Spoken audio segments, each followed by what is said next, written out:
Hello friends, welcome to my YouTube channel. आज की video में हम टोटल प्रोडक्टिव मेंटेनेंस, जिसे टीपीएम भी कहा जाता है, उसके बारे में स्टडी करेंगे। लास्ट की वीडियो में हमने टीक्यूएम यानी कि टोटल क्वालिटी मैनेजमेंट के बारे में पढ़ा था। जैसे उसमें हमने पढ़ा था टोटल क्वालिटी मैनेजमेंट में हम क्वालिटी से रिलेट कर रहे थे उसे, यहाँ पर हम मेंटेनेंस से रिलेटेड रहेंगे। ठीक है, तो सेम थोड़ा सा मिला सकते हो, कंसेप्ट थोड़ा सा सेम सेम रहेगा। चलो इस वीडियो को स्टार्ट करते हैं। सबसे पहले ये बात कर लेते हैं कि यूरो इटो ने कहा था कि मशीन्स या फिर इक्विपमेंट किसी भी फैक्ट्री या किसी भी ऑफिस का दिल है। कहने का मतलब ये था कि देखो, कोई इंसान है, अगर वो अपने दिल को, जैसे उसका हार्ट है, अगर उसकी वो देखभाल करेगा, उसको हेल्दियर रखेगा, तो वो इंसान खुद भी हेल्दी रहेगा। वैसे ही अगर कोई भी फैक्ट्री या कोई भी ऑफिस अपनी मशीन से अपने इक्विपमेंट्स को हमेशा फिट रखेगा, हेल्दी रखेगा, तो उसकी फैक्ट्री या ऑफिस जो है वो प्रोग्रेस करते रहेंगे। ये कहने का मतलब है हिरोरो इटो का। तो इसलिए उन्होंने कहा कि मशीन से इक्विपमेंट किसी भी फैक्ट्री या ऑफिस का हार्ट है, यानी कि दिल है। अब हम बात करते हैं कि टीपीएम यानी कि टोटल प्रोडक्टिव मेंटेनेंस का बेसिकली गोल क्या है। उससे आपको समझने में इजी हो गया, आपको आसानी रहेगी। सबसे पहला गोल ये है कि एक हेल्थियर कंपनी बनाई जाए, जिसमें पीपल भी स्ट्रांग हो और मशीन्स भी स्ट्रांगर मशीन्स हो। ठीक है, देखो सिंपल सी बात है। अगर हम एक एग्जांपल है छोटी सी, अगर हम पेरेंट्स की बात करें किसी के, तो पेरेंट्स का मतलब, अगर अपने जो उनके जो, अगर पेरेंट्स की बात करें, उनके जो बच्चे हैं उनके प्रति उनका क्या गोल रहता है, उनका क्या एम रहता है, क्योंकि जो बच्चे हैं वो हमेशा क्या रहें, स्ट्रांग रहें, हमेशा हमेशा मजबूत रहें, उनमें कभी भी किसी भी तरह की कमी ना आए। या फिर हम ये कहेंगे कि मतलब कि वो कभी भी, अगर उनका कोई एम है तो उसे वो भटके ना, कभी वो फेल ना हो, हमेशा हेल्दी रहें, फिट रहें। ये किसी भी, कोई भी पेरेंट्स उनका ये गोल रहता है, मतलब एम रहता है, एक तरह से कह सकते हो। वैसे ही कोई कंपनी अगर है, तो उसका क्या एम हो सकता है, उसका अगर एम होगा कि कोई कंपनी जो टोटल टोटल प्रोडक्टिव मेंटेनेंस पे काम कर रही है, उसका यही गोल रहता है कि उसकी जो कंपनी है वो स्ट्रांगर हो, उस कंपनी में जो लोग हों वो भी स्ट्रांग रहें, मशीन्स में हमेशा स्ट्रांग रहें, किसी भी तरह का ब्रेक डाउन ना हो, किसी भी तरह का एक्सीडेंट ना हो मशीन्स में, ना ही किसी भी तरह का डिफेक्ट हो। अगर टीपीएम की बात करें तो टीपीएम का मेन गोल यही है। ये आप यहाँ पे समझ सकते हो, zero breakdown, zero accident, zero defect, ये है मेन मोटो टीपीएम का। ठीक है, अब बात करते हैं इसकी डेफिनेशन से, स्टार्ट करते हैं बेसिकली की डेफिनेशन क्या कहती है इसकी। देखो, इंडस्ट्री की बात करें तो इंडस्ट्री में टोटल प्रोडक्टिव मेंटेनेंस क्या है, एक ऐसा सिस्टम है जिसे हम वहाँ की उस कंपनी की प्रोडक्शन और क्वालिटी को मेंटेन भी करते हैं, और साथ ही साथ उस क्वालिटी को हम, सॉरी, मेंटेनेंस को हम इम्प्रूव भी करते रहते हैं। मतलब कि एक ऐसा सिस्टम जिसकी हेल्प से हम उस कंपनी की प्रोडक्शन और क्वालिटी दोनों को मेंटेन करने के साथ साथ इम्प्रूव भी कर रहे हैं, मशीन्स, इक्विपमेंट, प्रोसेसेस और एम्प्लॉयज़ की हेल्प से, इन सभी की हेल्प से। ठीक है, ये है टोटल प्रोडक्टिव मेंटेनेंस की बेसिक इससे डेफिनेशन। इसका मेन फोकस ये रहता है कि जितने भी इक्विपमेंट्स हो वो टॉप वर्किंग कंडीशन में हो, उनमें किसी भी तरह का डिफेक्ट या किसी भी तरह का ब्रेक डाउन, या अगर कोई प्रोडक्शन चल रही है तो किसी भी तरह का उसमें डिले ना हो। ये है बेसिक फोकस या मेन फोकस टीपीएम का। ठीक है, और उसके बाद इसका मेन ऑब्जेक्टिव रहता है ओवरऑल इक्विपमेंट इफेक्टिवनेस बढ़ाने का। अब ये आपको अगर इसके बारे में पता तो अच्छी बात है, अगर नहीं पता तो इसके बारे में अलग वीडियो में डिस्कस करेंगे, डिटेल में डिस्कस करेंगे। ठीक है, तो समझ सकते हो टोटल प्रोडक्टिव मेंटेनेंस टीक्यूएम की तरह ही है। टोटल मतलब कि सभी उसमें, हायर मैनेजमेंट से लेकर लोअर मैनेजमेंट तक सभी इन्वॉल्व है मेंटेनेंस को इम्प्रूव करने के लिए। ठीक है, अब बात करते हैं कि मेंटेनेंस का सिस्टम टीपीएम से पहले कैसे था और टीपीएम आने के बाद क्या हो गया। देखो, टीपीएम से पहले मेंटेनेंस का सिस्टम ऐसे रहता था कि सब कहते थे ये मेरा काम है, ये मैं करूँगा, ये मेरा काम नहीं है, इस काम को मैं नहीं करूँगा। फॉर एग्जांपल, अगर कोई ऑपरेटर है वो मशीन पे वर्क कर रहा है, तो टीपीएम से पहले जो मेंटेनेंस का सिस्टम था उसमें ये रहता था कि वो ऑपरेटर कहता था कि ये मशीन है, इस पे मेरा काम है इसको ऑपरेट करना, तो मैं इस मशीन को सिर्फ ऑपरेट करूँगा, बाकी का मेंटेनेंस का काम मेरा नहीं है, वो मैं नहीं करूँगा। और जो मेंटेनेंस वाला बाद में आता था, वो कहता था कि मेरा काम इस मशीन को मेंटेन करने का, अगर उसमें कोई डिफेक्ट आ गया तो उसको मैं इम्प्रूव करूंगा, मेंटेनेंस पर मेरा ध्यान है तो मैं मेंटेनेंस का ही काम करूंगा, उसको ऑपरेट करने का काम मैं बिल्कुल भी नहीं करूंगा। ये था पहले मेंटेनेंस में, कन्वेंशनल मेंटेनेंस सिस्टम है। मतलब आईपीएल वाला सिस्टम आ गया था कि मेरा काम मैं नहीं करूंगा, तेरा काम है तू कर, इस तरह से सिस्टम था। फिर उसके बाद जब टीपीएम आया, टोटल प्रोडक्टिव मेंटेनेंस, उस टाइम सिनेरियो कैसा बन गया देखो। उस टाइम हम सब मिलकर काम करने लगे। जैसे कि फॉर एग्जांपल, वही एग्जांपल ले लेते हैं ऑपरेटर वाली। अब यहाँ पर ये सिस्टम नहीं था कि ऑपरेटर था वो सिर्फ काम करेगा मशीन को ऑपरेट करने का। अगर उस ऑपरेटर को पता है कि इसमें ये डिफेक्ट आ गया तो उसको कैसे इम्प्रूव किया जाए, जो कि टीपीएम में अगर नहीं भी पता हो उस वर्कर को, तो उसको सिखाया जाता है, उसको एजुकेट किया जाता है उसके लिए। ठीक है, तो अगर उस वर्कर को, जो ऑपरेटर जो ऑपरेट कर रहा है मशीन पर, अगर उसे लगता है हाँ इसमें ये इम्प्रूवमेंट की ज़रूरत है, इसमें डिफेक्ट आ सकता है, तो उसको मैं खुद अपने लेवल पे मेंटेन कर सकता हूँ। तो वो ऑपरेटर अपने लेवल पे उस चीज़ को मेंटेन कर लेता था। अगर कोई प्रॉब्लम आ गई है मशीन में, तो वो अपने लेवल पर ही उसे ऑपरेट करता था, उसे मेंटेन या इम्प्रूव कर देता था। तो ये सिस्टम आ गया था टीपीएम में। यानी कि यहाँ पे एक तरफा काम नहीं था, सब मिलकर काम कर रहे थे, और कहते हैं यूनिटी स्ट्रेंथ। तो यहाँ पर वही सिस्टम चलता है टीपीएम में। ठीक है। अब हम बात करते हैं कि सीची नागाजिमा को फादर कहा जाता है टीपीएम का, क्योंकि उन्होंने कंट्रीब्यूशन दिए थे कुछ टीपीएम में। अब टीपीएम फिर से एक जापानीज कंसेप्ट है, इसे 1951 में इंट्रोड्यूस किया गया था। देखो 1951 की बात है, तब इसे इंट्रोड्यूस किया गया था, और अभी तक कुछ कंपनीज हैं जो इस चीज़ को अप्लाई नहीं कर रही हैं, और ये 1951 में इंट्रोड्यूस कर दिया गया था। और जापानीज कंसेप्ट है, फिर से देखो टीक्यू भी जापानीज ही था एक तरीके से, क्योंकि जापानीज लोग ही ज़्यादा उसको वो कर रहे हैं, यूज़ कर रहे हैं। टोयोटा की बात की थी, तो आपको कोई भी अगर अच्छी चीज़ मिलेगी आपको इंडस्ट्री में, तो आपको देना वो जापानीज कंसेप्ट ज़रूर होगा। जापान अगर कंसेप्ट नहीं भी होगा, तो जापानीज उस चीज़ को अप्लाई ज़रूर कर रहे होंगे, तभी जापानीज जो कंपनी ज़्यादा दूर पहुँच जाती है। अब बात करते हैं 1960s के। तो 1960 में निप्पॉन डेंसो एक कंपनी है जो कि टोयोटा के लिए पार्ट्स बनाती है। वो सबसे पहली कंपनी थी जिसने इसको यूज़ किया था टीपीएम को 1960 में। और निप्पॉन डेंसो एक अकेली ऐसी कंपनी, इसको सबसे पहले सर्टिफिकेशन मिला था टीपीएम का। ठीक है।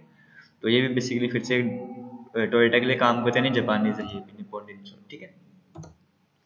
अब हम बात करते हैं इसके पिलर्स की। जैसे हमने लास्ट में बात की थी टीक्यूएम के, वैसे टीपीएम के भी कुछ पिलर्स उनकी बात करते हैं। बेसिकली 8 पिलर हैं इसके, जो यहाँ पे दिखाए गए हैं। एक ऑटोनोमस मेंटेनेंस है, फिर early equipment management, plant maintenance, training and education, quality integration, safety, health, environment, focused improvement और टीपीएम एडमिनिस्ट्रेशन। इसके बेसिकली 8 पिलर हैं। और अगर हम इसको बोलेंगे ये टीपीएम का एक घर है, मतलब एक पूरा स्ट्रक्चर मान लें, तो इसका बेस क्या है? 5S foundation. ये इसका 5S जो है बेसिकली इसका फाउंडेशन है, इसका बेस है। तो बेस स्ट्रॉन्ग रहेगा तभी पूरा स्ट्रक्चर स्ट्रॉन्ग रहेगा। तो पहले एक बार 5S के बारे में ब्रीफ में स्टडी कर लेते हैं कि 5S बेसिकली है क्या चीज़। देखो 5S का नाम क्यों पड़ेगा? क्योंकि 5S यूज कर रहे हैं इसमें। 5S यानी कि एक पहला ऐसा शॉर्ट, फिर set in order, shine, standardise और सस्टेन, इसलिए ये 5S नाम दिया गया इसका।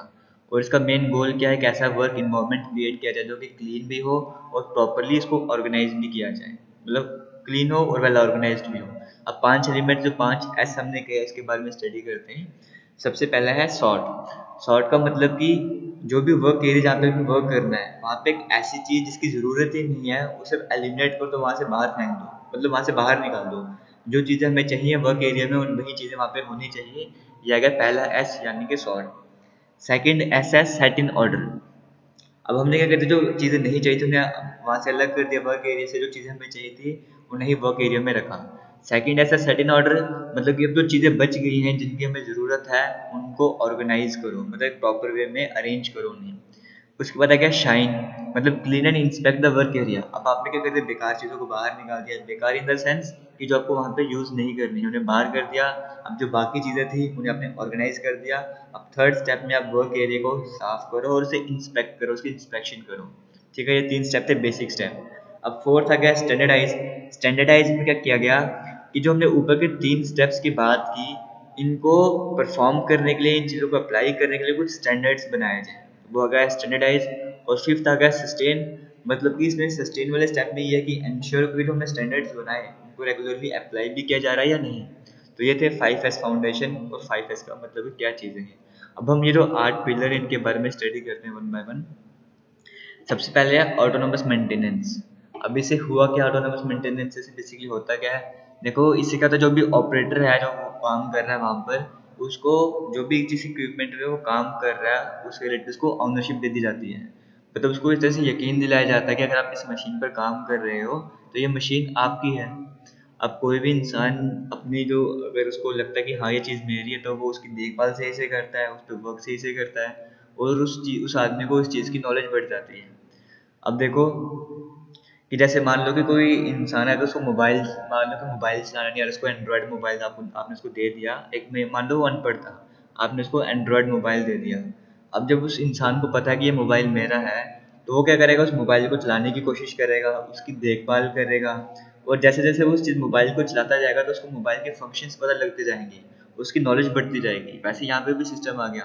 ऑपरेटर को पहले तो पता ही होता है उसकी मशीन की वर्किंग कैसी है, बट जैसे उसको पूरी तरह से ऑनरशिप दे दी, उसको बता दें कि हाँ आपकी मशीन है, तो वो क्या करेगा, उसकी पूरी तरह से उसको हमेशा साफ रखेगा। तो उसको लुब्रिकेशन तो चाहिए, लुब्रिकेशन प्रोवाइड करेगा।